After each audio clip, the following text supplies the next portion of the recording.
Romans 5 verse 17.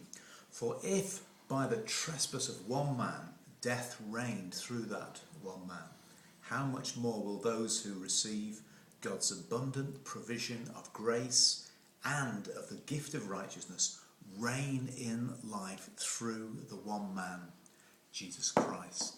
You've got this amazing contrast between death and life. And every time you drive past a cemetery, you're reminded that death reigns. Every time you feel your heart beginning to quiver, you realise that death reigns. In our mortal body, death reigns.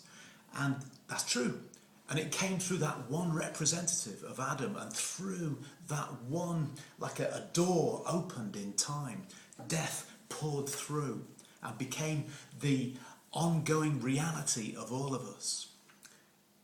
But 5:17 goes on from that. It says, how much more will life reign through that one man, Jesus Christ? And so the death has been swallowed up in life. And the message brings it out. Let me read the message context of this verse.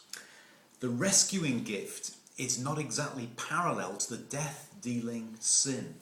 If one man's sin put crowds of people at the dead-end abyss of separation from God, just think what God's gift poured through one man, Jesus Christ, will do.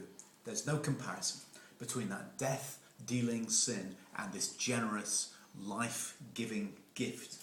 The verdict on that one sin was the death sentence. The verdict on the many sins that followed was this wonderful life sentence. If death got the upper hand through one man's wrongdoing, can you imagine the breathtaking recovery life makes, sovereign life, in those who grasp with both hands this wildly extravagant life gift, this grand setting everything right that the one man Jesus Christ provides? Is that incredible? This wildly extravagant life gift.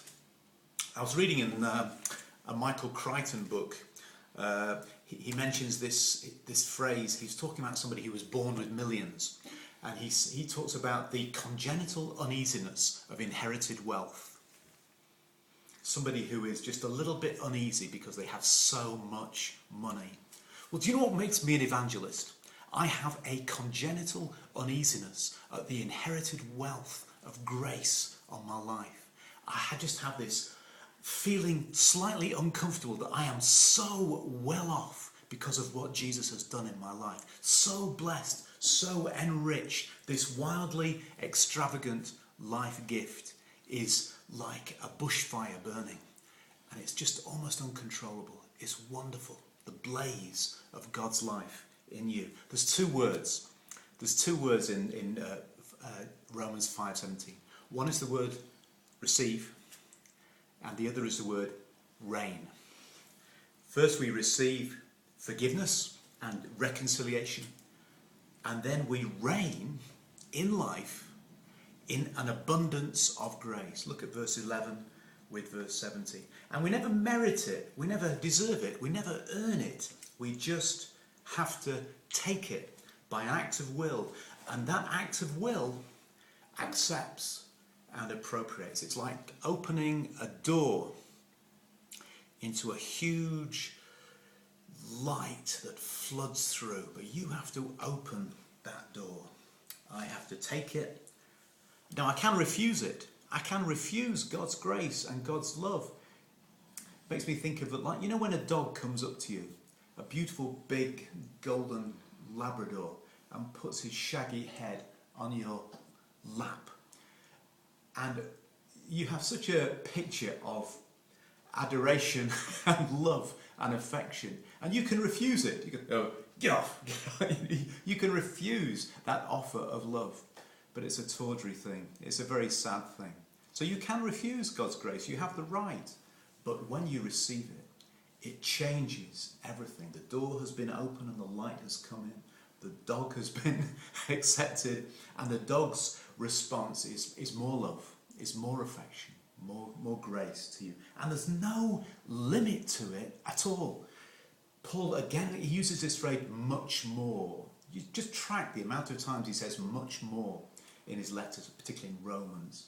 There's no limit. It abounds Can you imagine, says Eugene Peterson in the Message, the breathtaking recovery life makes? The recovery. We're all of us in a recovery program. You don't have to be an alcoholic. We are in a sin recovery program. And without God, we are stumbling in darkness. But once that grace has been received, Peterson calls it a breathtaking recovery.